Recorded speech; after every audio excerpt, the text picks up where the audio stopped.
بسم الله الرحمن الرحيم. ومن أحسن قولا ممن دعا إلى الله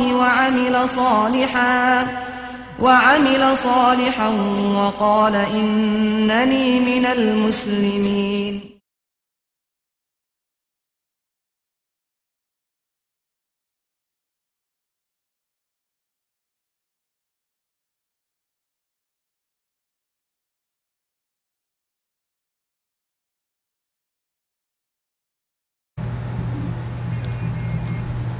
السلام عليكم ورحمة الله وبركاته. إن الحمد لله نحمده ونستعينه ونستغفره ونعوذ بالله من شرور أنفسنا ومن سيئات أعمالنا. من يهده الله فلا مضل له ومن يضلله فلا هادي له وأشهد أن لا إله إلا الله وحده لا شريك له وأشهد أن محمدا عبده ورسوله صلى الله تعالى عليه وعلى آله وصحبه وسلم تسليما كثيرا. يا أيها الذين آمنوا اتقوا الله حق تقاته ولا تموتن إلا وأنتم مسلمون. يا أيها الناس اتقوا ربكم الذي خلقكم من نفس واحدة وخلق منها زوجها وبث منهما رجالا كثيرا ونساء واتقوا الله الذي تساءلون به والأرحام إن الله كان عليكم رقيبا. يا أيها الذين آمنوا اتقوا الله وقولوا قولا سديدا يصلح لكم أعمالكم ويغفر لكم ذنوبكم ومن يطع الله ورسوله فقد فاز فوزا عظيما. أما بعد فإن خير الحديث كتاب الله وخير الهدي هدي محمد صلى الله عليه وسلم وشر الأمور محدثاتها وكل محدثة بدعة وكل بدعة ضلالة وكل ضلالة في النار. أعوذ بالله من الشيطان الرجيم. بسم الله الرحمن الرحيم. الذين آمنوا ولم يلبسوا إيمانهم بظلم أولئك لهم الأمن وهم مهتدون. মহান আল্লাহর সমস্ত প্রশংসা যে আল্লাহ রাব্বুল আলামিন আমাদেরকে একমাত্র তাঁর ইবাদত বন্দেগীর জন্য সৃষ্টি করেছেন।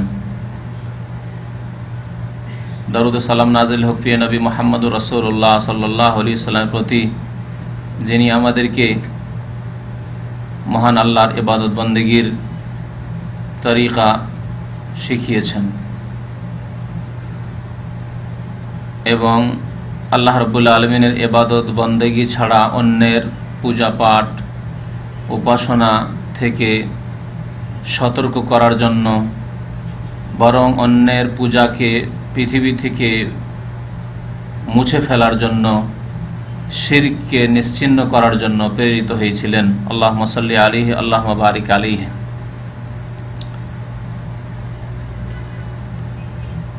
আল্লাহ রাব্বুল আলামিনের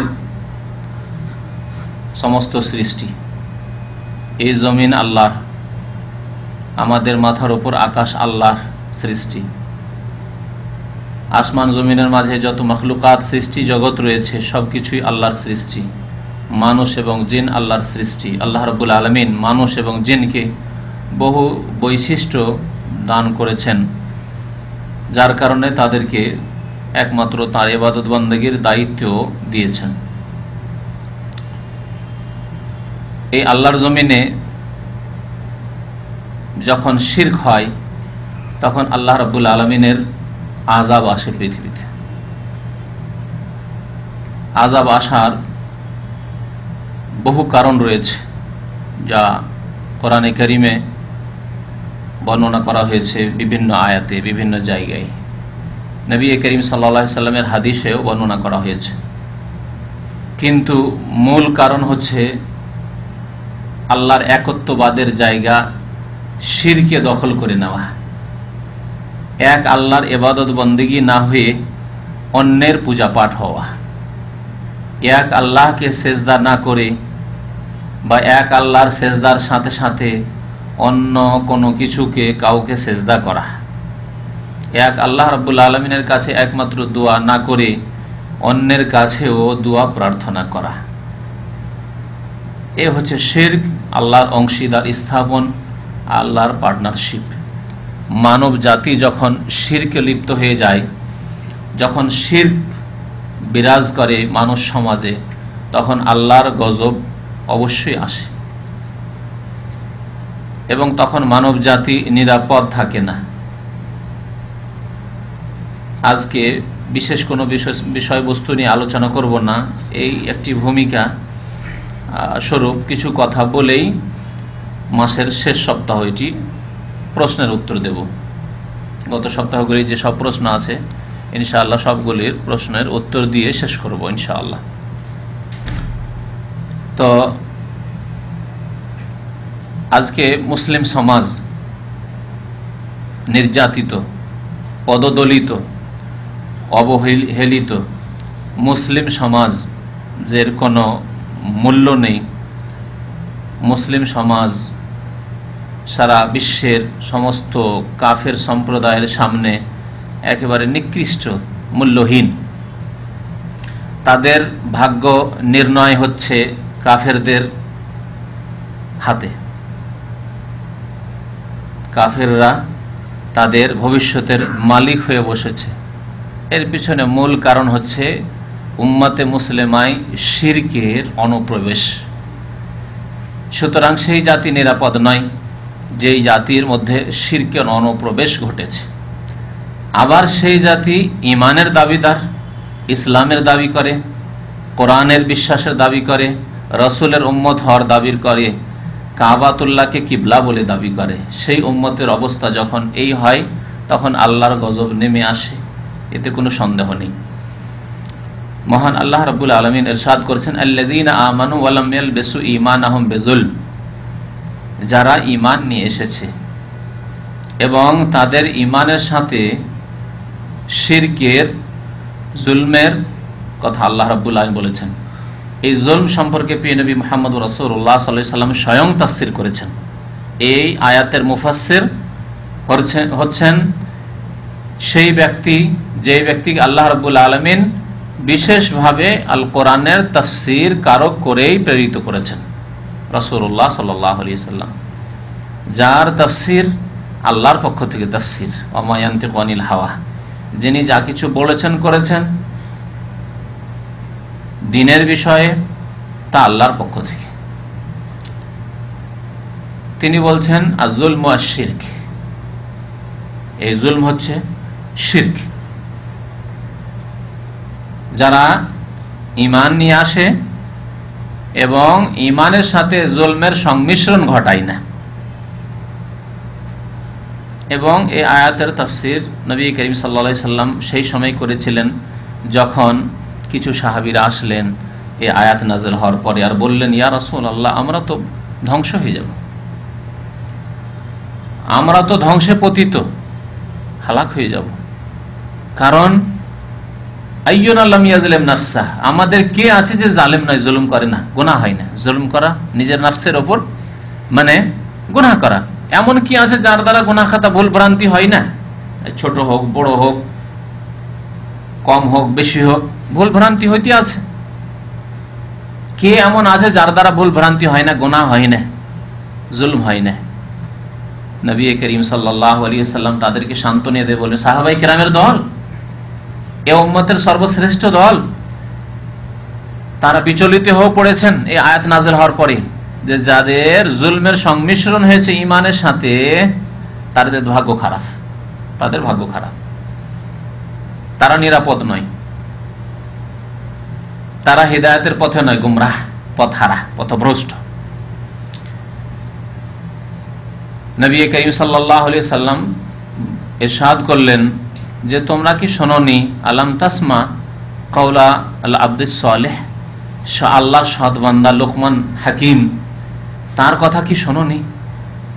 যখন তিনি তার পুত্রকে উপদেশ দান করছিলেন আর বলছিলেন, ইন্নাশ শিরকা লাযুলমুন আযীম, নিশ্চয় শিরক হচ্ছে সবচাইতে বড় জুলম। সুতরাং এই আয়াতে যে আল্লাহ বলেছেন, আল্লাযীনা আমানু ওয়া লাম ইয়ালবিসু ঈমানাহুম বিযুলমিন, ঈমানের সাথে জুলমের সংমিশ্রণ ঘটায়নি, অর্থাৎ ওই আয়াতের সমন্বয়ে সূরা লুকমানের এবং লোকমান হাকিমের উক্তি উপদেশ, ইন্নাশ শিরকা লাযুলমুন আযীম, জুলম মানে শিরক, যারা শিরকের সংমিশ্রণ ঘটায়নি তাদের জন্য রয়েছে দুইটি নেয়ামত। দুইটি পুরস্কার কি, উলাইকা লাহুমুল আমন, তাদের জন্য রয়েছে নিরাপত্তা, নিরাপদ তারা, তাদের ধর্ম নিরাপদ, তাদের যান জীবন নিরাপদ, তাদের ধন সম্পদ নিরাপদ, তাদের ইজ্জত আবরু মান সম্মান নিরাপদ, তাদের দেশ নিরাপদ, তাদের পরিবার পরিজন নিরাপদ, তাদের সমাজ নিরাপদ। আল্লাহ বলেছেন উলাইকা লাহুমুল আমন, তাদের জন্য আমন রয়েছে। এই আল আমনের তাফসীর করতে গিয়ে মুফাসসিরগণ বলেছেন যে সার্বিক আমন রয়েছে, সার্বিক নিরাপত্তা রয়েছে। যেই নিরাপত্তার কথা বললাম, সবচেয়ে বড় নিরাপত্তা মানুষের হচ্ছে ধর্মীয় নিরাপত্তা। যদি আপনি এমন জায়গায় বসবাস করেন যেখানে আপনার ধর্ম, আপনার দ্বীন ইসলাম নিরাপদ নয়, কখন আপনাকে শিরক মূর্তির সামনে সেজদা করতে হবে, কখন আপনাকে মাজারের সামনে বাইফোর জবরদস্তি সেজদা করিয়ে নেবে, কখন আপনাকে আপনার চার্চে গিয়ে পূজা করিয়ে নেবে, কখন আপনি খ্রিস্টানদের ধর্মীয় অনুষ্ঠান আপনাকে বাধ্যতামূলক উপস্থিত হইতে হবে, হিন্দুদের ধর্মীয় অনুষ্ঠান আপনাকে হাজির হইতে হবে, অংশ নিতে হবে। সবচাইতে বড় বিপদ হচ্ছে ঈমান এবং ইসলামের বিপদ। কিন্তু আজকালকার মুসলিম তা বুঝে না। ধর্ম যাকার থাক, পয়সা পাবো কিনা, ডলারে বেতন পাবো, স্যালারি পাবো, পাউন্ডে বেতন পাবো, পশ্চিমা দেশে যদি ন্যাশনালিটি নিতে পারি তাহলে আমি ভবিষ্যৎ আমার জেনারেশনকে বড় লোক করে দেবো। ধর্মের কোনো চিন্তা আছে? যে আমি হয়তো ধার্মিক লোক, অনেক নামাজিরাও তো যাচ্ছেন, সেই জন্য বলছে যে অনেকে হয়তো নিজে ধার্মিক ভাবছেন যে আমি তো ধার্মিক, আমার ধর্ম কি ছিনিয়ে নিতে পারে। গিয়ে দেখা যাচ্ছে ধীরে ধীরে তার ধর্মকর্ম শেষ হয়ে গেছে, আর তার না শেষ হলে তার আগামী জেনারেশনকে খ্রিস্টানদের হাতে লেলিয়ে দিচ্ছে। জি, তাদের হাতে লেলিয়ে দিয়েছে। আর এর ইতিহাস রয়েছে 1400 বছরে। স্পেনের মুসলমানের সাথে খ্রিস্টানরা কি করলো তা মুসলিম জাতির সামনে রয়েছে। বসনিয়ার মুসলমানদের সাথে কাফেররা কি করলো তা সামনে রয়েছে। এই রকমই বহু মুসলিম বিশ্ব ছিল, মুসলিম এলাকা ছিল যেখানে মুসলিমরা বসবাস করত, তাদেরকে নিশ্চিহ্ন করে ফেলে দিয়েছে অথবা তাদের মেরুদণ্ড ভেঙে দিয়েছে। আর অনেক মুসলমান এবং মুসলমানদের সন্তান সন্ততিরা খ্রিস্টান হয়ে গেছে, অমুসলিম কাফের হয়ে গেছে। সুতরাং ধর্মীয় নিরাপত্তা সবচেয়ে বড় নিরাপত্তা, তারপরে জীবনের নিরাপত্তা, ধন সম্পদের নিরাপত্তা, বাড়িঘরের নিরাপত্তা, দেশের নিরাপত্তা, সব নিরাপত্তার প্রয়োজন রয়েছে। তো আল্লাহ রাব্বুল আলামিন বলছেন যারা ঈমান নিয়ে আসার পরে শিরক করবে না তাদের জন্য নিরাপত্তা রয়েছে, তারা নিরাপদ। আজকে মুসলিম উম্মার সবচেয়ে বড় রোগ হচ্ছে শিরক। যত প্রকারের শিরক হতে পারে, ছোট শিরক, বড় শিরক, প্রকাশ্য শিরক, গোপনীয় শিরক, সমস্ত রকমের শিরক রয়েছে। হিন্দুরা দুর্গার সামনে সেজদা করে, মুসলিম দরগায় সেজদা করে। হিন্দুরা এত কেঁদে কেটে সেজদা করতে পারে না তাদের প্রতিমা পুতুলকে, যত কেঁদে কেটে একজন নামধারী মুসলিম কবর মাজারে গিয়ে গড়াগড়ি করে সেজদা করে।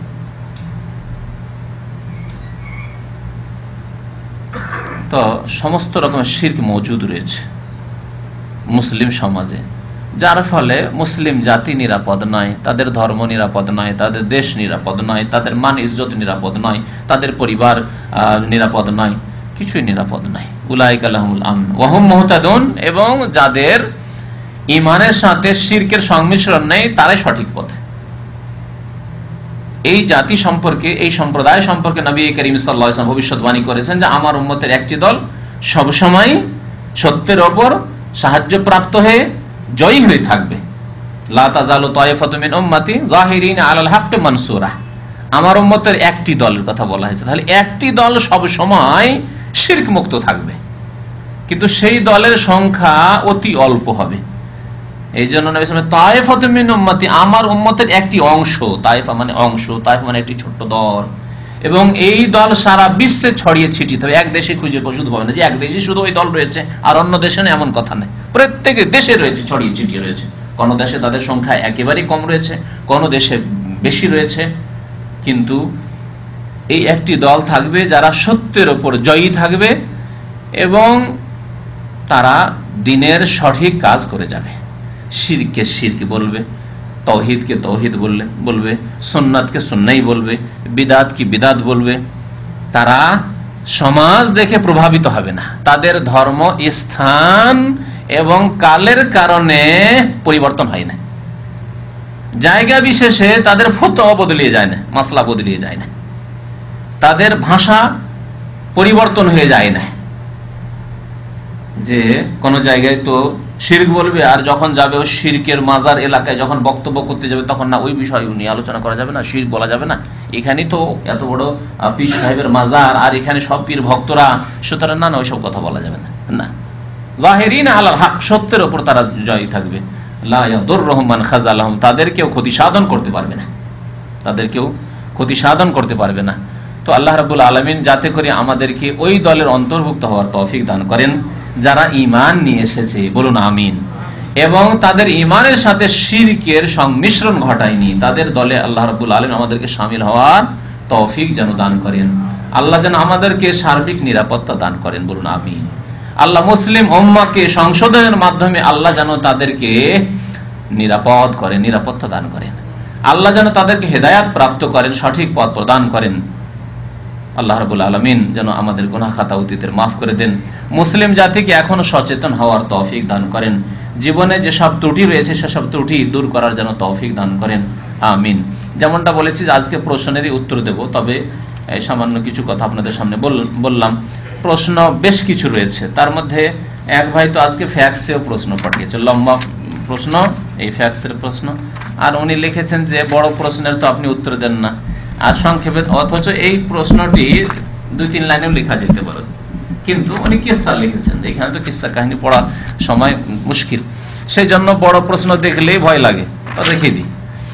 তো এই প্রশ্নের খোলাসা হচ্ছে যে একজন মুসলমান আর একজন মুসলমান একই রুমে থাকে, দুইজনে নামাজি, একজন লোক অন্যজনকে বলেছে তুমি মালাউন, অভিশপ্ত, বা তোমার আল্লাহর গজব হোক।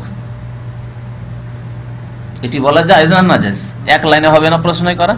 একজন মুসলিম আর একজন মুসলিমকে কি মালাউন বলতে পারে, অভিশপ্ত বলতে পারে, মাগজুব ও অভিশপ্ত প্রাপ্ত আল্লাহর গজব হোক তোমার বলতে পারে? এ হচ্ছে হুকুম, এ হচ্ছে প্রশ্ন, এর উত্তর সম্পর্কে আপনাদেরকে শোনাবো ইনশাআল্লাহ। নবী করিম সাল্লাল্লাহু আলাইহি ওয়াসাল্লামের বহু হাদিস রয়েছে, 2-1টি হাদিস বুখারী বা অন্যান্য হাদিস থেকে, মুসলিম থেকে নোট করেছি, সেজন্য বাকি আগের প্রশ্নগুলি যেগুলি আছে সেগুলির উত্তর দেব।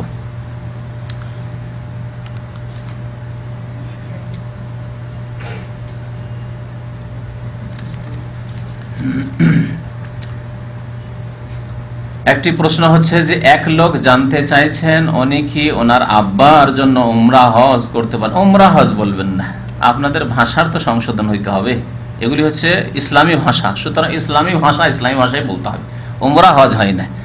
আর এই বাংলা ভাষাভাষীরা উমরা হজ যে এই ভুল ভাষা শিখে রেখেছে, যার কারণে 10 বছরও থাকে সৌদি আরবে আর হজ করে না। জিজ্ঞাসা করি হজ করেছেন? হুজুর উমরা হজ করেছি, কাজ হয়ে গেছে তার, উমরা হজ করেছে। আর না হয় বলবে, কেউ বলবে যে হুজুর ছোট হজ করেছি, ছোট হজ দিয়ে পার করে দিল 5 বছর 10 বছর, দেশে ফিরে চলে গেল, ফরজ আদায় করলো না, যেটি আল্লাহ ফরজ করেছেন। 5টি ফরজের একটি ফরজ, 5টি যে ইসলামের পিলার, একটি পিলারই তার নেই না ইসলামের।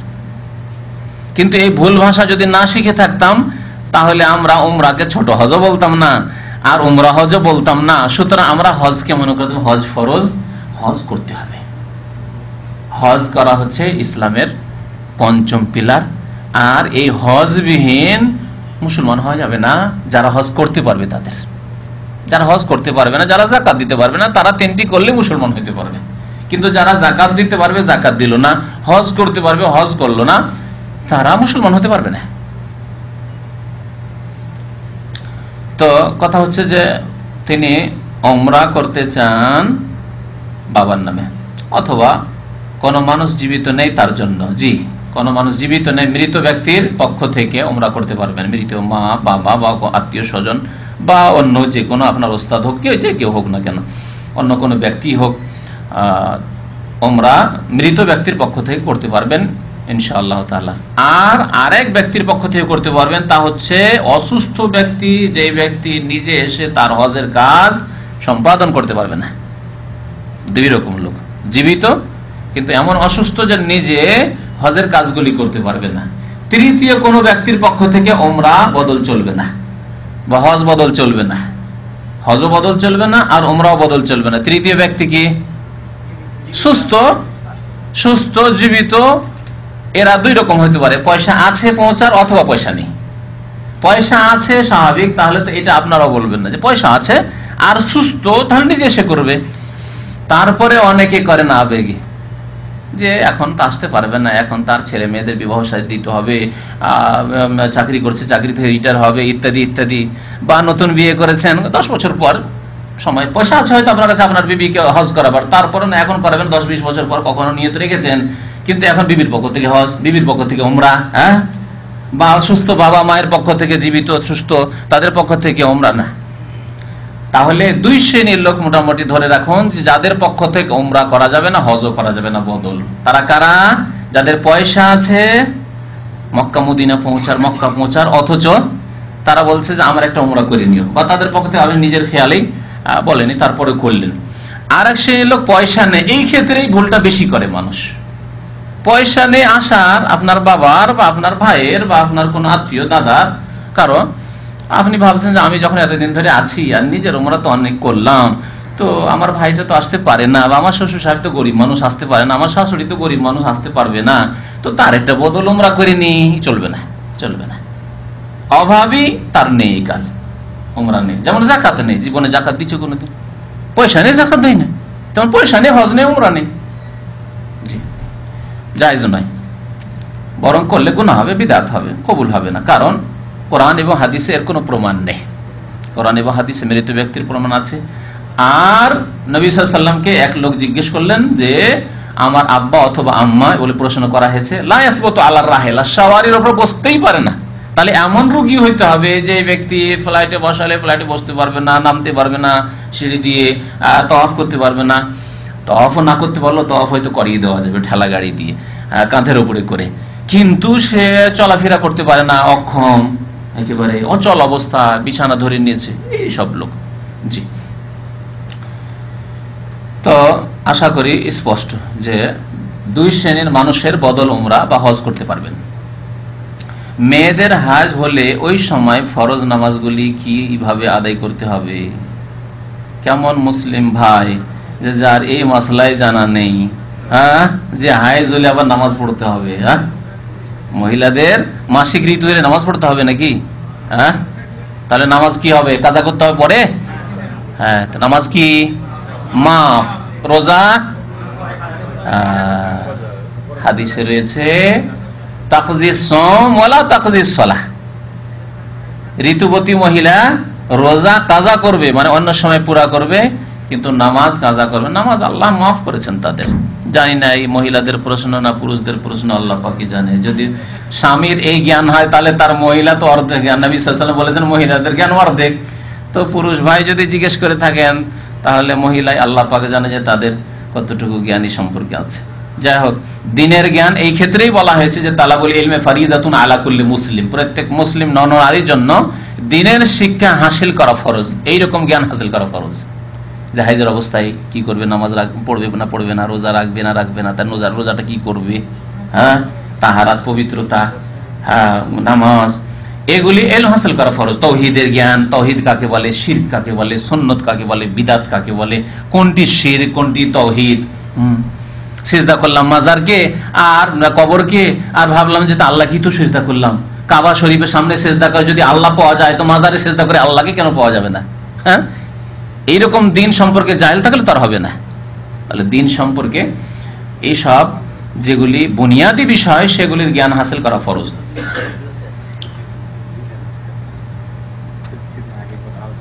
এক ভাই জিজ্ঞেস করেছেন, আপনার ক্যাসেটে শুনেছি যে নিজের চাচিকে বিবাহ করা যাবে, কিন্তু কোরআনে কোন সূরায় আছে তা বলেননি। বিবাহ করা যাবে না আল্লাহ তা বয়ান করেছেন, কারণ যাদেরকে বিবাহ করা যাবে তারা অসংখ্য। পৃথিবীতে প্রত্যেক মহিলাকে বিয়ে করা যাবে মাত্র 14 রকমের মহিলা ছাড়া, 14 রকমের নারী ছাড়া বাকি সবগুলিকে বিয়ে করা যাবে। সুতরাং ইসলামের তরিকা হচ্ছে যে যেগুলি কম সেগুলিকে বয়ান করে দেওয়া হয়েছে, যেগুলি হারাম নিষিদ্ধ। 14টা হারাম, বাকি সব জায়েজ। খালাতো বোন, ফুফাতো বোন, তাহলে ওই যে হালাল যদি করতে হতো তাহলে তো এইরকম তাহলে 2-4টা হাদিস এই কাজের জন্যই লাগতো। হ্যাঁ, ঠিক কিনা? এখন কেউ যদি জিজ্ঞাসা করে যে সৌদি মহিলা আমার জন্য বিবাহ করা জায়েজ হবে কিনা, সিরিয়ান জায়েজ হবে কিনা, আমি বাঙালি একজন অন্য ভাষী জায়েজ হবে কিনা, তো এর দলিল কোথায় কোরআন আছে? এগুলো ইসলামে একটা একটা করে বলবে, তাহলে তো ভাষা বলতে বলতেই তো কয়েকটা হাদিসের কিতাব লাগবে তাহলে, ঠিক না? যে সব ভাষীকে বিয়ে করে, উর্দু ভাষীও করতে পারো, হিন্দি ভাষীও করতে পারো, নেপালিও বিয়ে করতে পারো, ফিলিপিনও বিয়ে করতে পারো, ইন্দোনেশিয়াও বিয়ে করতে পারো, তারপরে খাদ্দামাও পারো, আর হসপিটাল নার্সও পারো, আর মেডিকেল ডাক্তারও পারো, মহিলা ইঞ্জিনিয়ার হইলেও পারো, আর স্কুলে চাকরি করা হইলেও পারো। এইভাবে বয়ান করবে নাকি? বুঝতে হবে শরীয়তকে। তো কথা হচ্ছে যে আল্লাহ রাব্বুল আলামিন কোরআনে কারীম হুররিমাত আলাইকুম উম্মাহাতুকুম ওয়া বানাতুকুম ওয়া আখাওয়াতুকুম, আমরা 4 পারার শেষ থেকে 4র্থ পারার শেষ থেকে শুরু করে 5ম পারার কিছু অংশ আল্লাহ রাব্বুল আলামিন এই লম্বা কয়েকটি আয়াতে বর্ণনা করেছেন। 14 প্রকারের মহিলাকে বা নারীকে আল্লাহ রাব্বুল হারাম করেছেন। হুররিমাত আলাইকুম উম্মাহাতুকুম, আর শুরু করেছেন আল্লাহ রাব্বুল আলামিন মা থেকে, তোমাদের উপর হারাম করা হয়েছে তোমাদের মাদেরকে। তারপরে কোরআনে এত সংক্ষেপে বর্ণনা করা হয়েছে যে মায়ের মধ্যে মা, মায়ের ওপরে যতগুলি, মায়ের মা, তারপরে বাবার মা, বাবার মাও মা, শরীয়তের ভাষায়, কোরআনের ভাষায় দাদি নানি সবগুলি মা, শুধু দাদি নানি না, দাদির মা, দাদির দাদি, দাদির নানি, নানির নানি, হ্যাঁ, সবগুলি হচ্ছে উম্মাহাতুকুম। উম্মাহাত বলে ওপরের যতগুলি মহিলারা রয়েছেন আপনার আম্মার ওপরে, আপনার আব্বার ওপরে, সবগুলি হারাম। জি, উম্মাহাতুকুম ওয়া বানাতুকুম, তোমাদের মেয়েদেরকে হারাম করা হয়েছে। কিন্তু তোমার মেয়ের মেয়ে, নাতনিকে বিয়ে করবেন, ছেলের মেয়ে বিয়ে করবেন, তা বানাতুকুম বলে নিচের যতগুলি মেয়ে সবগুলিকে হারাম করে দিয়েছে কোরআন। কত সংক্ষেপে! জি, তোমার মেয়ের মেয়ে, মেয়ের মেয়ের মেয়ে, যত বাড়াইবেন এদিকে সবগুলি হারাম। যদি আপনি এত বয়স পান, 300 বছর বয়স পেয়ে যান, 200 বছর বয়স পেয়ে, তাহলে মেয়ের মেয়ের মেয়ের মেয়ে চলে সামনে সাবালিকা পেয়ে যাবেন, তো বিয়ে করতে হইতে পারবে, আপনি ইচ্ছুক হতে পারেন। আমার দেশের জাহেল মূর্খরা নাতনিদের সাথে রহস্য মজাক করে, দেখেছেন? এরা বড় জাহেল মূর্খ, অথচ কোরআন এবং হাদিসের ভাষায় মেয়ের মেয়ে, ছেলের মেয়ে, এর আপন মেয়ে, আপন মেয়ের সাথে রহস্য মজাক করে। আমাদের সমাজের জাহেলরা করে না, কিন্তু জাহেলরা না নাতনিকে বলে, নাতনি সাবালিকা হয়েছে, নাতনি বিয়ে করবি, এই পছন্দ হয়েছে, বুড়া বলে। এ হচ্ছে জাহেল সমাজ আমাদের। এগুলি শেখান ওই বুড়াগুলিকে, এবং আপনারাও শিখে যান যেগুলি হারাম, এই রহস্য মজাক করা, মুহাররামাত এরা। তো এইভাবে আল্লাহ রাব্বুল আলামিন খালাতুকুম, আম্মাতুকুম, খালা, ফুফু, এইভাবে আল্লাহ রাব্বুল আলামিন সব বর্ণনা করেছেন। তার মধ্যে চাচি নেই, তার মধ্যে মামি নেই। জি,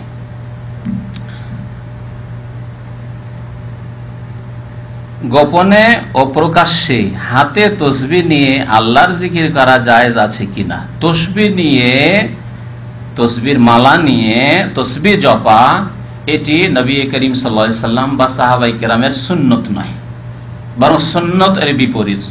সুন্নত হচ্ছে নবী সাল্লাল্লাহু আলাইহি সাল্লামের বলেছেন যে ইকদিনা বিল আনামিল, হ্যাঁ, তোমরা হাতের যে জোড়গুলি রয়েছে, পোরগুলি, এগুলির দ্বারা কি করো? তসবিহ গণনা করা। এই একটি হাদিস রয়েছে। ফাইন্নাহুন্না মাসউলাত, কারণ এগুলিকে জিজ্ঞাসা করা হবে, এবং মুস্তানতিকাত, এরা কথা বলবে, কথা বলবে, আল্লাহ রাব্বুল আলামিনের দরবারে সাক্ষী দেবে। এই হলো হাদিস। আরেকটি হাদিস রয়েছে নবী সাল্লাল্লাহু আলাইহি ওয়াসাল্লামের ফেল, কর্ম। কানা রাসূলুল্লাহ সাল্লাল্লাহু আলাইহি ওয়াসাল্লাম ইয়াকিদুত তাসবিহা বিয়ামিনিহি, নবী সাল্লাল্লাহু আলাইহি ওয়াসাল্লাম তসবিহ গণতেন ডান হাতে, বিয়ামিনিহি। তাহলে কিছু লোকের আবার আমাদের দেশে যুক্তি দেখায়, যখন সাক্ষী দেবে তো বাম হাত করে সাক্ষী রাখবো, সুবহানাল্লাহ সুবহানাল্লাহ, এদিকে সুবহানাল্লাহ সুবহানাল্লাহ সুবহানাল্লাহ, আলহামদুলিল্লাহ আলহামদুলিল্লাহ আলহামদুলিল্লাহ। না, সুন্নতের খেলাফ, কারণ নবী সাল্লাল্লাহু আলাইহি সাল্লাম ডান হাতে তসবিহ করতেন। আর একটি ব্যাপক হাদিস আছে যে কোনো ভালো কাজ নবী সাল্লাল্লাহু আলাইহি সাল্লাম ডান হাত দ্বারা করতেন, আর খারাপ কাজ, ময়লা আবর্জনা সাফ করার জন্য বাম হাত। নাক সাফ করবেন বাম হাত, পেশাব পায়খানা সাফ করবেন বাম হাত, কোনো জায়গার ময়লা মাটি সাফ করবেন বাম হাত। তো বাম হাত নিকৃষ্ট কাজগুলির জন্য শরীয়তে নির্ধারিত করা আছে। সুতরাং ডান হাত দিয়ে তসবিহ করা সুন্নাত। আর এই মালা দিয়ে তসবিহ করার অনেক ক্ষতিকর দিক রয়েছে। একে তো সুন্নত নাই, সুন্নত নাই। যদি ভালো কাজ হতো তো নবী করিম সাল্লাল্লাহু আলাইহি সাল্লাম এটা ছেড়ে যেতেন আমাদের মাঝে। ওয়া খায়রুল হাদি হাদি মুহাম্মাদিন সাল্লাল্লাহু আলাইহি সাল্লাম। নবী সাল্লাল্লাহু আলাইহি সাল্লামের সমস্ত খুতবার প্রথম এই অংশটুকু পড়া হতো। হ্যাঁ, আল্লাহর প্রশংসা এবং নবীর প্রতি দুরূদের পরে পড়া হতো খায়রুল হাদিসে কিতাবুল্লাহ, উত্তম কথা হচ্ছে আল্লাহর কিতাবের কথা, কোরআনের কথা, আর উত্তম আদর্শ হচ্ছে রাসূলুল্লাহ সাল্লাল্লাহু আলাইহি সাল্লামের আদর্শ। সুতরাং রাসূলুল্লাহ আদর্শ হচ্ছে হাতে তাসবিহ গণনা করা। তারপরেও আপনি কেন করবেন? আপনি কি উত্তম আদর্শ চান না? হ্যাঁ, কেমন রসুলের সাথে মহাব্বত যে এক শ্রেণীর লোকেরাও জবরদস্তি যেটা প্রচলন আছে সেই প্রচলনকে বজায় রাখতে চায়, নবী করিম সাল্লাল্লাহু আলাইহি ওয়াসাল্লামের আদর্শের দিকে আসতে চায় না। সুন্নতের প্রতি এবং নবীর প্রতি মহাব্বতের এটি দলিল নয়, এর বিপরীত প্রমাণ। আপনার আচার আচরণ প্রমাণ করে যে আপনি নবী করিম সাল্লাল্লাহু আলাইহি ওয়াসাল্লামের সাথে আন্তরিকতা রাখেন না, মহাব্বত। আর ক্ষতিকর দিক হচ্ছে লোক দেখানো। ইবাদত হচ্ছে হাতে তসবিহ নিয়ে তসবিহ করা, তসবিহ মালা নিয়ে তসবিহ করা, এটা লোক দেখানো। বাইরে করলে, গোপনে বলেছেন, গোপনে করলেও সুন্নত নেই, সুন্নতের খেলাফ। এই জন্য অনেক ওলামারা বলেছেন যে এইভাবে তসবিহ করা বিদআত। আমরা বলি একেবারে জাহেল মূর্খ যদি থাকে আর 33 পর্যন্ত গণনা না করতে পারে, 33 পর্যন্ত গণনা করতে পারে, তাহলে সে বৃদ্ধ মহিলা, গণনাই করতে পারে না 33 পর্যন্ত, বা ভুলে যাচ্ছে, তাহলে বৃদ্ধ মহিলা বা বৃদ্ধ পুরুষের জন্য বলা যেতে পারে।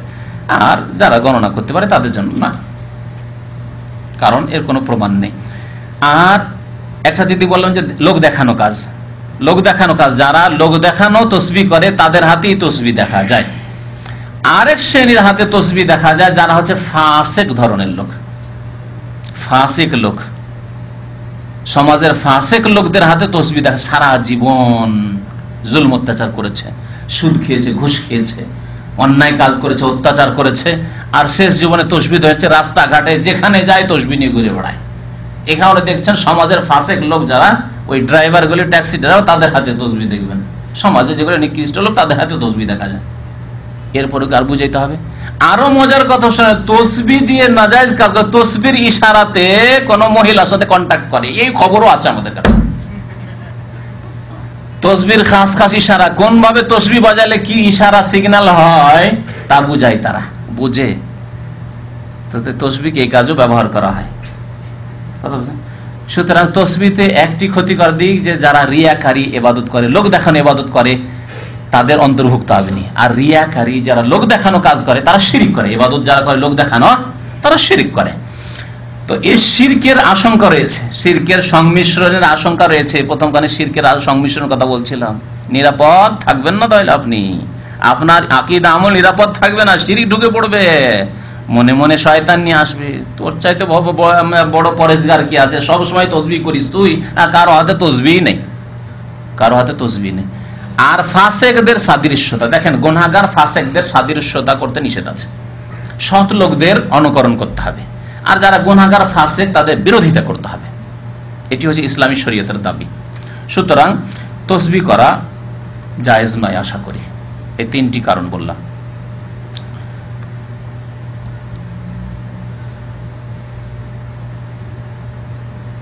আর আঞ্চলিক ভাষায় আল্লাহকে ডাকা যাবে কিনা? হ্যাঁ, আল্লাহকে যে কোনো ভাষায় ডাকা যায়, আল্লাহকে যে কোনো ভাষায় ডাকা যায়। আঞ্চলিক ভাষায় ডাকেন, চিটাগাংয়ের ভাষায় ডাকেন, আর আপনি সিলেটের ভাষায় ডাকেন, আর নোয়াখালীর ভাষায় ডাকেন, পানি বলেই ডাকেন, আল্লাহ হানি দাও বলেন, আল্লাহ বৃষ্টি চাইছেন আর পানি দাও না বলে আল্লাহ হানি দাও বলেন, লাফ দেওয়া না বলে আল্লাহ ফাল দাও বলেন, যাই বলেন আপনি। হ্যাঁ, ঠিক না? এগুলি ভাষা কিনা সব বুঝেন আল্লাহ রাব্বুল আলামিন। তো আল্লাহ দেবেন, আরবিতে বলেন, বাংলায় বলেন, যে কোনো ভাষায় বলেন। তারপরে শেষখানে একটি কথা, ইয়া মাবুদ, ইয়া খোদা, খোদা না বলে আল্লাহ বলা উচিত। খোদা নামটি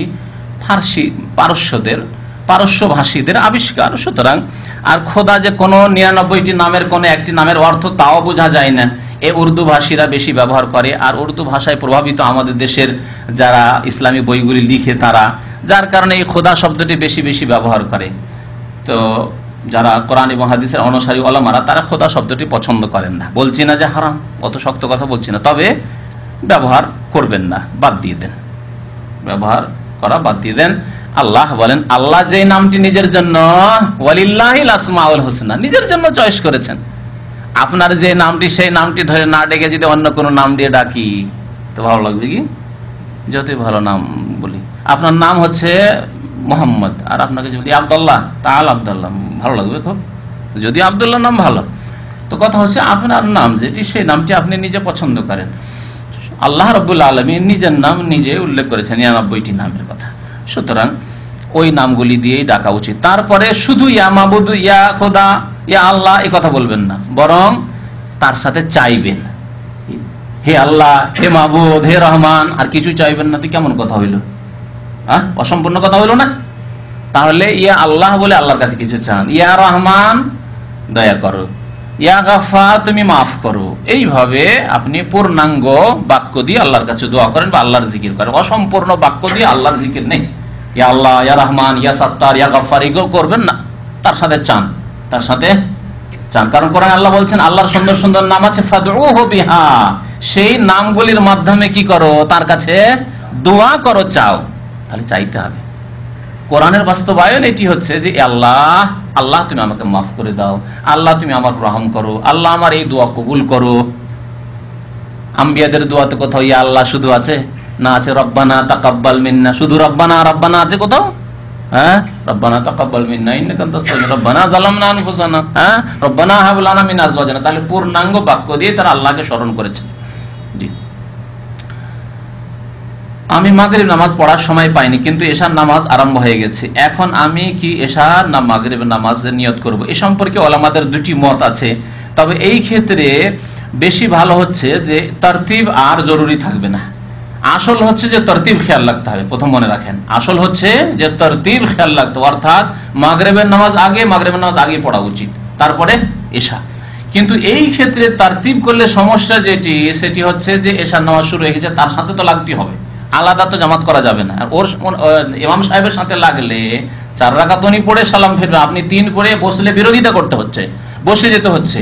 অথবা কেউ কেউ বলছেন বসে যাও আর বসে থাকো, তারপরে যখন 4 রাকাত পড়ে যখন সালাম ফিরবে তার সাথে সালাম ফিরো। তাহলে এগুলি এতগুলি বিস্তারিত কথা বা অতিরিক্ত কথা নবী সাল্লাল্লাহু আলাইহি ওয়াসাল্লাম থেকে নেই, এগুলি ইজতিহাদি কথা। সুতরাং এরকম ইজতিহাদি ফতোয়া না দিয়ে এটি একটি ফতোয়া। যারা বলছেন না, হর অবস্থায়, যে কোনো অবস্থায় তরতিব, পর্যায়ক্রম যেটা, সেটা বজায় রাখতে হবে। সুতরাং মাগরিবের নামাজ আগে আল্লাহ ফরজ করেছেন, মাগরিবের নামাজ আগে পড়তে হবে। তাহলে এই ফতোয়ার উপর যদি আমল করা হয়, তাহলে সমস্যাটা যেটা দাঁড়াবে যে এশার নামাজ তিনি 4 রাকাত পড়বেন, আর আপনি গিয়ে প্রথম রাকাত থেকে লেগেছেন, 3 পড়ার পর আপনার তো কোর্স শেষ হয়ে গেছে, এখন কি করবেন? তারা কেউ বলছেন যে বসে যান, বসে গিয়ে আপনি সালাম ফিরে দেন, তাহলে বিরোধিতা।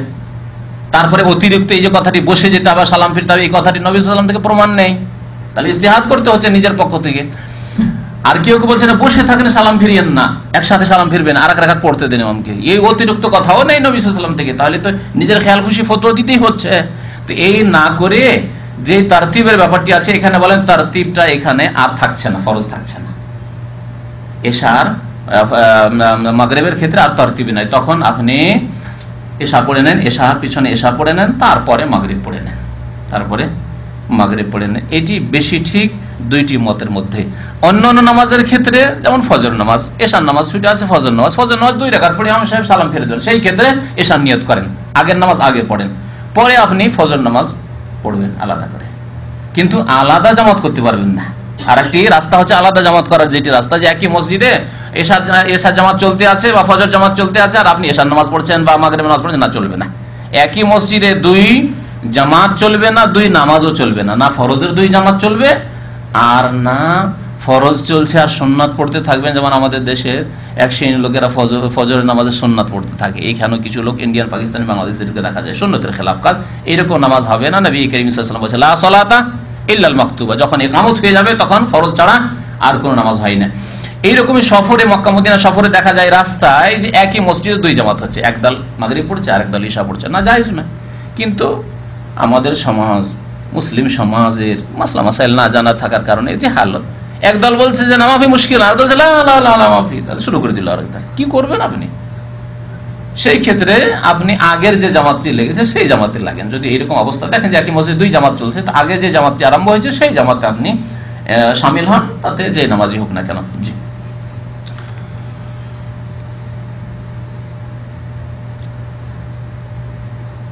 বেতর নামাজের সূরা কুনুত, সূরা কুনুত না, দোয়াই কুনুত। কুনুত সূরা নয়, কুনুত সূরা হচ্ছে কোরআনে কারীমের সূরা, কুনুত কোরআনে নেই। কুনুত কোরআনে আছে কি? তো দোয়ায়ে কুনুত না জানা থাকলে অন্য কোন দোয়া পড়লে হবে কিনা? জি না, হবে না। এবং কুনুত পড়া সুন্নত, কুনুত পড়া সুন্নত, ওয়াজিব নয়, ফরজ নয়, সুতরাং গুনাহগার হবেন না। তবে কখনো কখনো নবী করিম সাল্লাল্লাহু আলাইহি ওয়াসাল্লাম ছেড়েছেন, অধিকাংশ সময় দোয়া কুনুত করেছেন। তাই আপনিও নবী করিম সাল্লাল্লাহু আলাইহি ওয়াসাল্লামের আদর্শিত হন, দোয়া মুখস্থ করেন। মুখস্থ করতে হবে। একটি কুনুত মুখস্থ করতে পারবেন না, কেমন মুসলিম আপনি হবেন? ফজর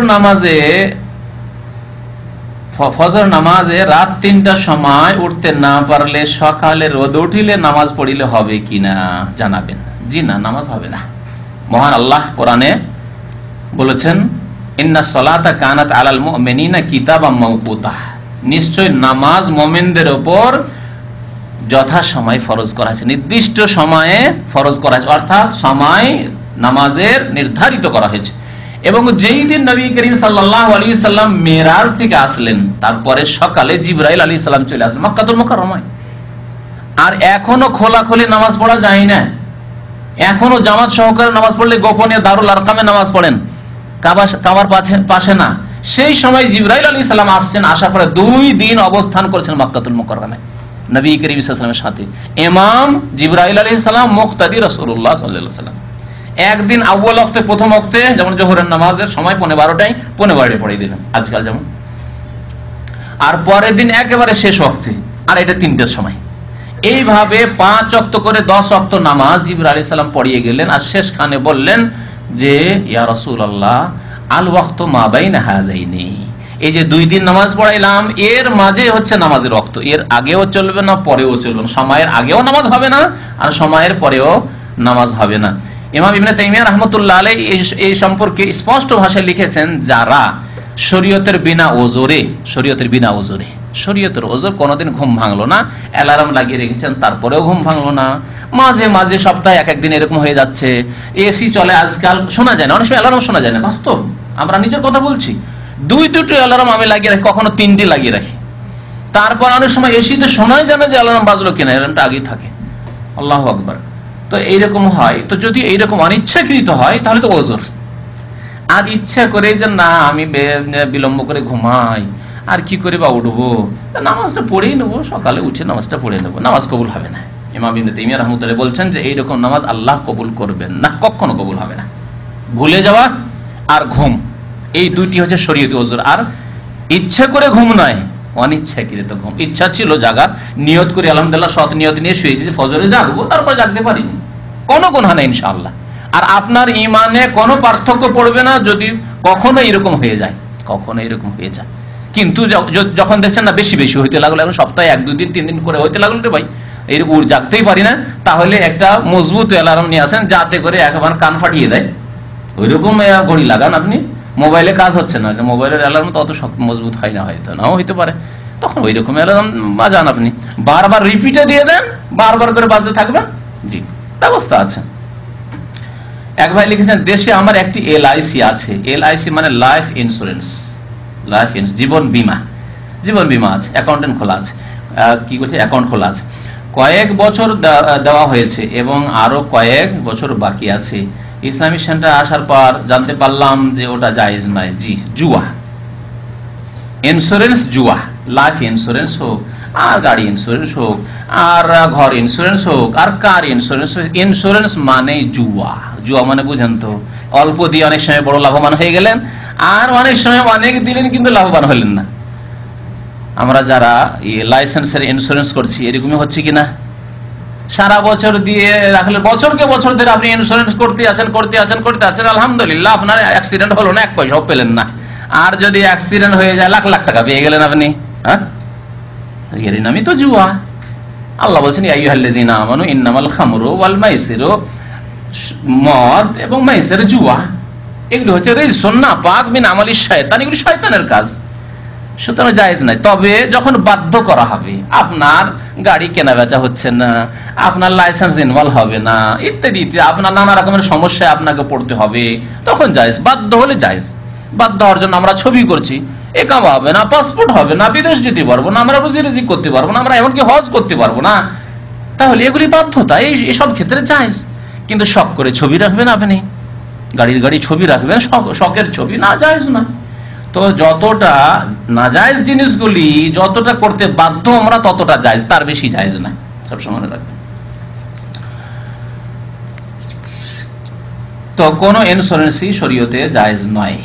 তবে বলা হচ্ছে যে যদি কোঅপারেটিভ হয়, মানে যেটাকে বলছে তামিন তাআউনি এরা বলছে, কিন্তু আজকাল এইসব কোম্পানি এমন ব্যবসায়ী কোম্পানি হয়েছে হারাম খাওয়ার জন্য আর মুসলিম জাতিকে ধোঁকা দেওয়ার জন্য সবগুলি ইন্স্যুরেন্স কোম্পানি নিজে বলছে তাআউনি, মানে কোঅপারেটিভ। তাআউনি মানে হচ্ছে ইংরেজি ভাষায় কোঅপারেটিভ, তো কোঅপারেটিভ নয় অথচ ব্যবসায়ী সব।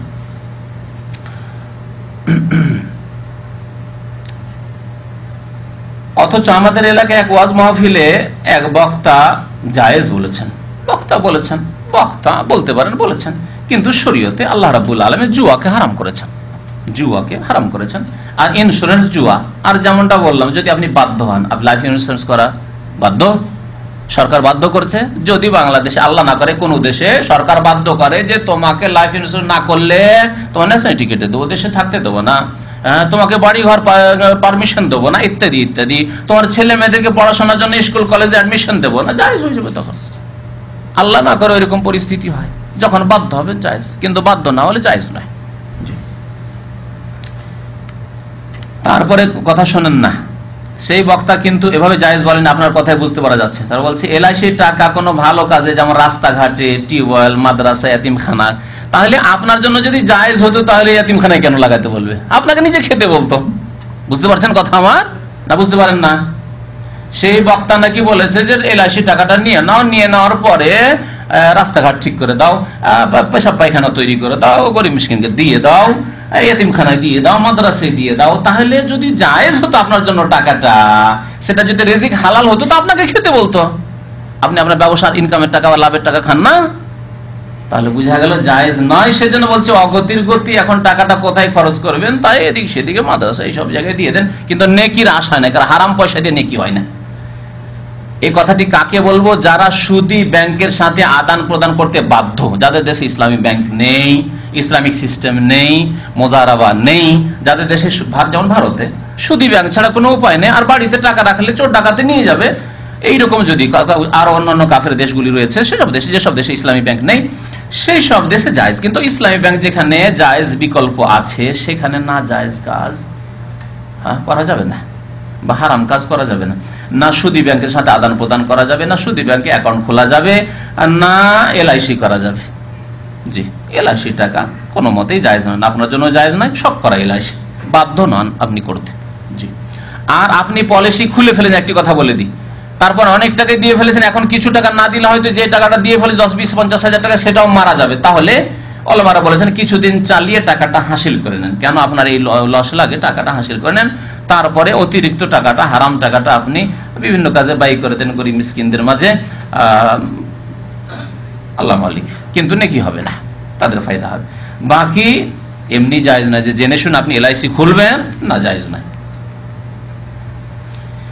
নামাজ ফরজ, আবার জীবিকা অর্জনও ফরজ, এই কথাটি কে শিখালো আপনাকে? নামাজ ফরজ আর জীবিকা অর্জনও ফরজ, এই কথাটি কে শিখালো? এত সংক্ষেপে কথা। জীবিকা অর্জন কতটা ফরজ জানেন? যতটা খেয়ে আপনি বাঁচতে পারেন, ঠিক কিনা? নামাজ ফরজ, আর জীবিকা অর্জন কতটা ফরজ যে আজকে আপনাকে 2 বার খেতে হবে, না হলে আপনি বাঁচবেন না। তাহলে 2 বার খাওয়ার ব্যবস্থা, এটি ফরজ আপনার জন্য। আর আপনার যদি ফ্যামিলি থাকে তাদেরকেও যদি 2 বার খাবার দিতে হবে, 3 বারই দিতে হবে, আরো ভালো করে দেন, নাস্তা, দুপুর, রাত 3 বার খাবার দিতে হবে, এতটা ফরজ। আর আপনি লাখ লাখ টাকার, হাজার হাজার টাকার ব্যবসা করবেন, একদিন 100 রিয়াল ইনকাম করলেন, এটি ফরজ কে বললো? কোথায় আছে বলেন যে দিনে 100 রিয়াল করে ইনকাম করা ফরজ, 200 রিয়াল করে ইনকাম করা ফরজ? আর এই বেশি ইনকাম করার জন্য আপনি সুন্নত ছেড়ে চলে যাবেন। কারণ প্রশ্নটা হচ্ছে এই যে তাহলে কি ফরজ নামাজ ছেড়ে সুন্নতটা বাদ দিয়ে দিব, তারপরে গিয়ে দোকান খুলে দেবো, আর তারপরে গিয়ে রুজি রোজগারে চলে যাব? কখনো না। কারণ এই সুন্নতের গুরুত্ব, আপনার 10 রিয়াল হলে আপনার পেট চলে যাবে। সাপোজ উদাহরণস্বরূপ 10 রিয়াল হলে আপনার পরিবারের কাজ চলে যাবে একদিনের। তাহলে 100 রিয়াল ইনকাম করা, 90 রিয়াল ইনকাম করা, এটি হচ্ছে অতিরিক্ত নফল কাজ, করিলে হয়, না করলে হয়। বাকি সুন্নত পড়া ইবাদত, সুন্নত পড়া হচ্ছে ইবাদত। যদি আপনাকে বাধ্য না করা হয় তাহলে আপনি সুন্নত পড়ে মসজিদ থেকে বেরোবেন। তবে এই ক্ষেত্রে কিছু লোকের বাড়াবাড়ি রয়েছে, হয়তো মালিক চাই যে সাথে সাথে দোকানটা খুলে যাক, আপনাকে মালিক আদেশ করছে, হ্যাঁ এই ক্ষেত্রে ডিউটি করা ফরজ। কারণ আপনাকে বলা মালিক শুধু এতটা ছাড় দিয়েছে যে যতক্ষণ ফরজ নামাজ চলবে ততক্ষণ তোমার ছুটি, আর সাথে সাথে এসে দোকান খুলো। এই ক্ষেত্রে কিন্তু জরুরি আপনার জন্য সুন্নত নামাজ তখন বাদ দিয়ে দোকান খোলা। সেই ক্ষেত্রে আপনি অভিযোগ করবেন না। সে যদি আপনাকে অনুমতি দেয় তো আলহামদুলিল্লাহ, ভালো মানুষ। আর যদি অনুমতি না দেয় তাহলে তার ব্যবসার ব্যাপার, আর সে আপনাকে বেতন দিচ্ছে, সুতরাং তার হক আছে। আপনি আপনার সুন্নত অন্য সময় পড়ে নেবেন, সময় হলে অন্য সময় সুন্নতগুলি পড়ে নেবেন। জি।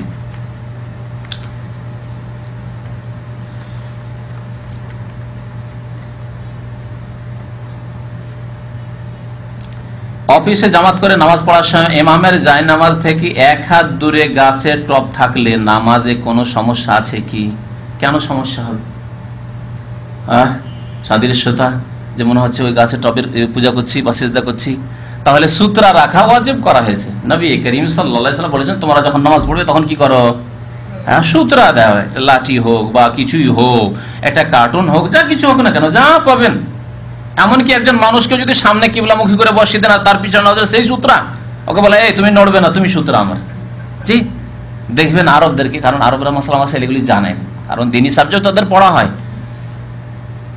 একবার একটা আরবদের একটা গ্যাদারিং এ আছি, আর সেখানে এশার নামাজ হবে। তো এশার নামাজ আমাকে পড়াইতে বললো, পড়াইলাম এই কর্নিশে কিছুদিন আগে। তারপরে কয়েকজন শেখ ওই 2-1 জন সামনে বসে আছে, তাদেরকে বসিয়ে দিল, বলছে বসো, আমি নামাজ পড়ো, তুমি বসবে তো বসো। ওকেই সূত্রা বানিয়ে নামাজ পড়া শুরু করলো। বুঝতে পারছেন? তাহলে বোঝা গেল যে মানুষকে যখন সামনে কিবলা, আপনার দিকে মুখ করে বসে থাকবে আর কিবলা, তা হবে না কিন্তু। তাহলে তো ফেরাউনের মতো লাগবে, ঠিক কি না? যে পূজা হচ্ছে, বসে আছেন না, এটা চলবে না। নামাজের সামনে এইভাবে বসে থাকবে, তা চলবে না। তাহলে কিবলামুখী হয়ে বসে থাক, আর তাকে আপনি সূত্রা বানিয়ে নামাজ পড়েন, অসুবিধা নেই। তাহলে সূত্রা বানাবার তো আদেশ রয়েছে।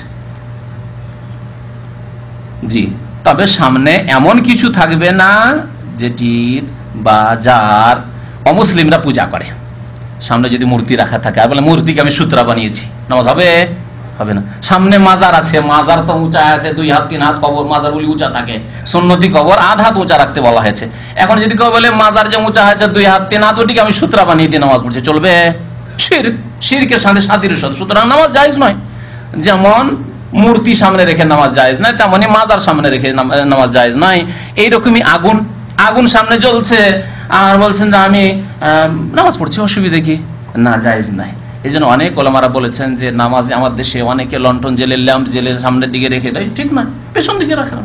মুসল্লিদের সামনে ল্যাম্প জ্বলছে, এটি অগ্নিপূজকদের সাথে সাদৃশ্যতা।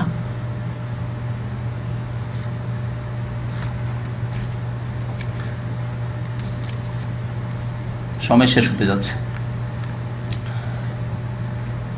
এক ভাই লিখেছেন যে এক শিয়ার সাথে আমার ওযু সম্পর্কে আয়াত নিয়ে বেশ কিছু আলোচনা হয়েছে।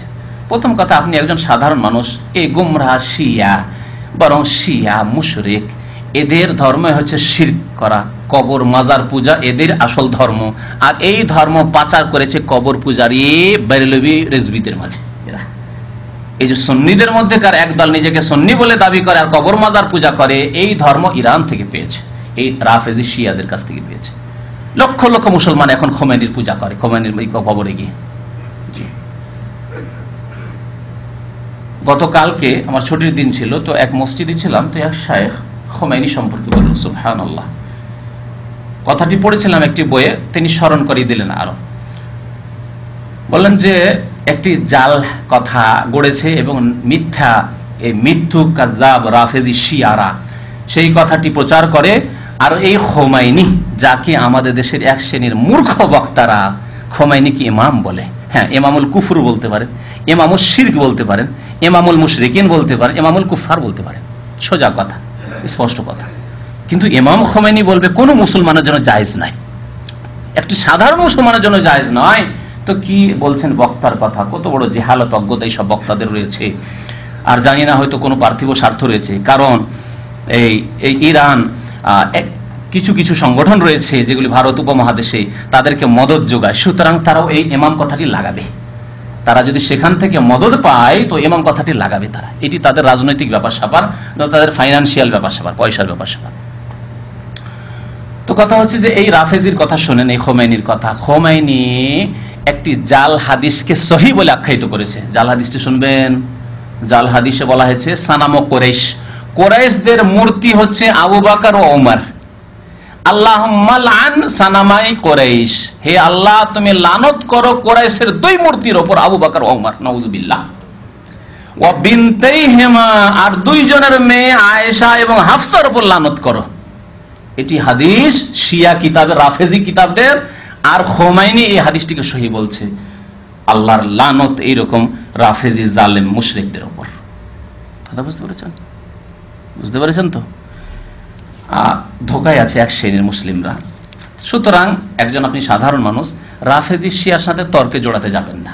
আপনি প্রথম থেকে জেনে নেন যে তারা ইসলামের সাথে তাদের কোনো সম্পর্ক নেই।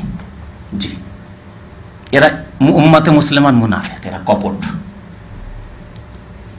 এই কথা জেনে নিলে আর তাদের সাথে বসার প্রয়োজন নেই, তাদের সাথে টক করার দরকার নেই, তাদের সাথে আর আলোচনার দরকার নেই। ধর্মীয় আলোচনা মোটেই করবেন না, না হইলে আগুন লেগে যাবে আপনার শরীরে, আপনার কাপড়ে আগুন লেগে যাবে, আপনার ইমানে আগুন লেগে যাবে।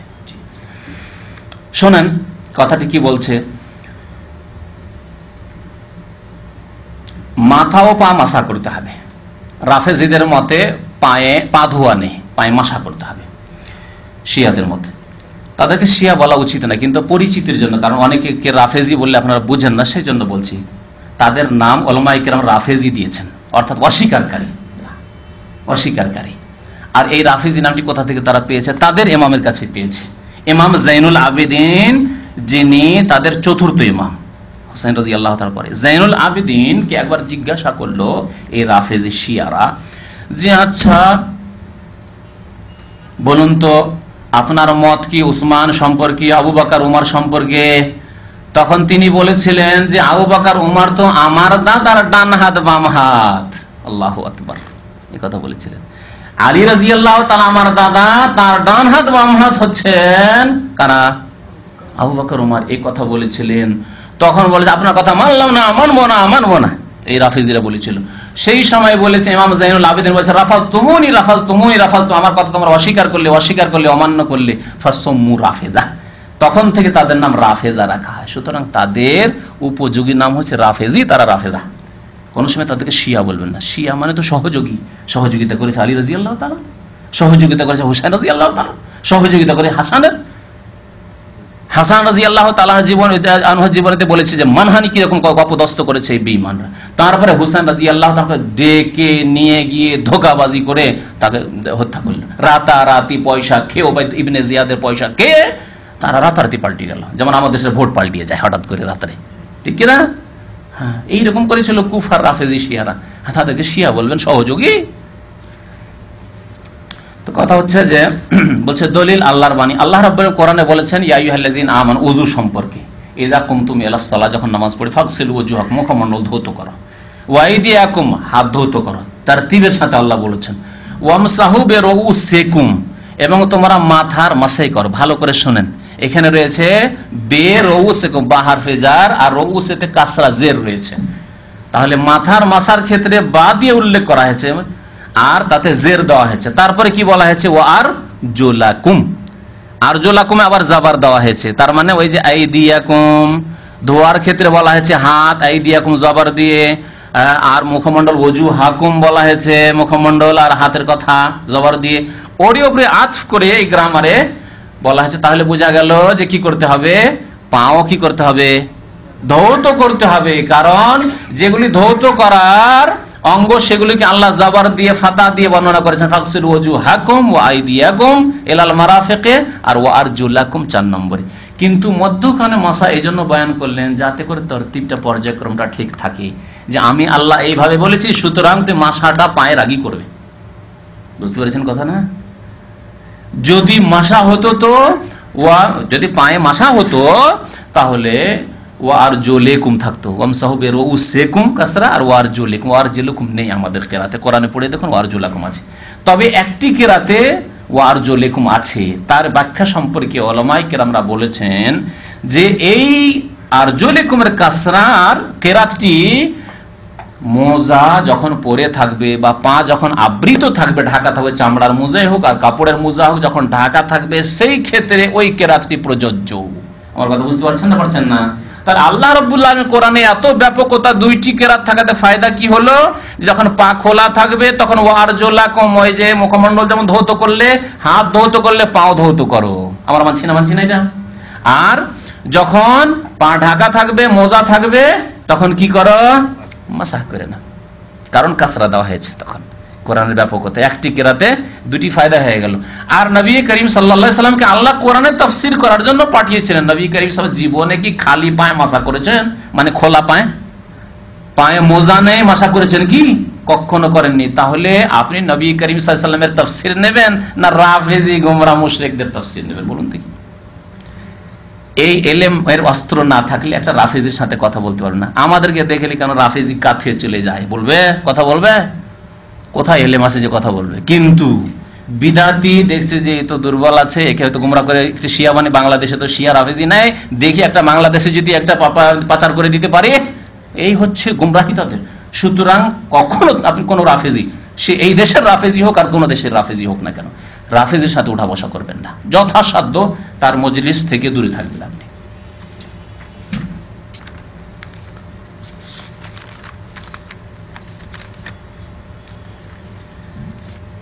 এখন আসি এই বড় প্রশ্নটিতে। বড় প্রশ্ন হচ্ছে যে একজন মুসলিম ভাই আর একজন মুসলিম ভাইকে একই রুমে থাকে, আর কোনো পার্থিব স্বার্থ নেই বা দুনিয়ার ক্ষেত্রে কোনো তর্ক বিতর্ক হইতে গিয়ে বলে দিয়েছে যে তোমার উপর লানত হোক, এ বলেছে যে অভিশাপ করেছে তার উপর, আল্লাহর গজব হোক, এসব কথা বলেছে, আল্লাহর বালা মুসিবত আসুক, এসব কথাবার্তা বলেছে। মোটেই জায়েজ নয়।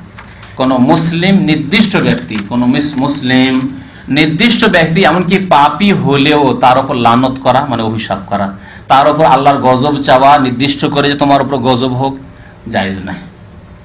শর্ত হচ্ছে কি হইতে হবে? মুসলিম।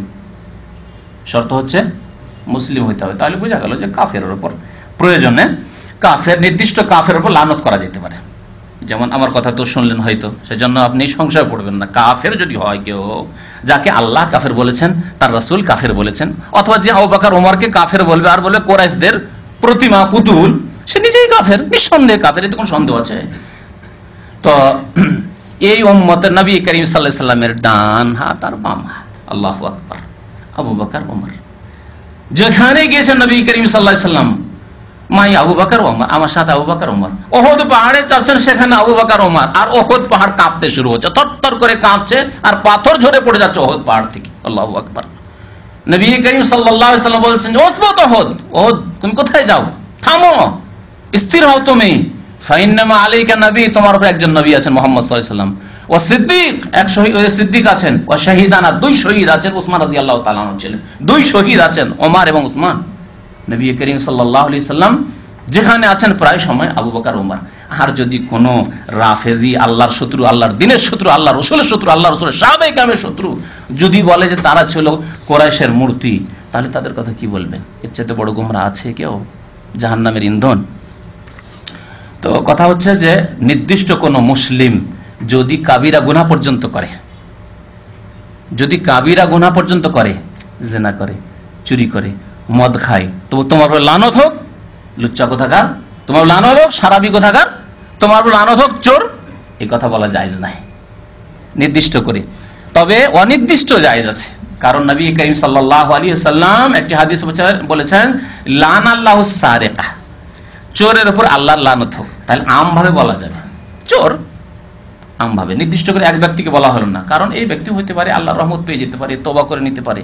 এক চোর আমার এলাকায় ছিল, 80 বছর বয়স হয়ে মারা গেল সেই চোর, শেষখানে হজ করেও গিয়েছে। আর যেবার হজে আসবে, এক লোকের বাড়ি তার গ্রামে ডাকাতি করেছিল, গিয়ে পা ধরে পড়ে গেল।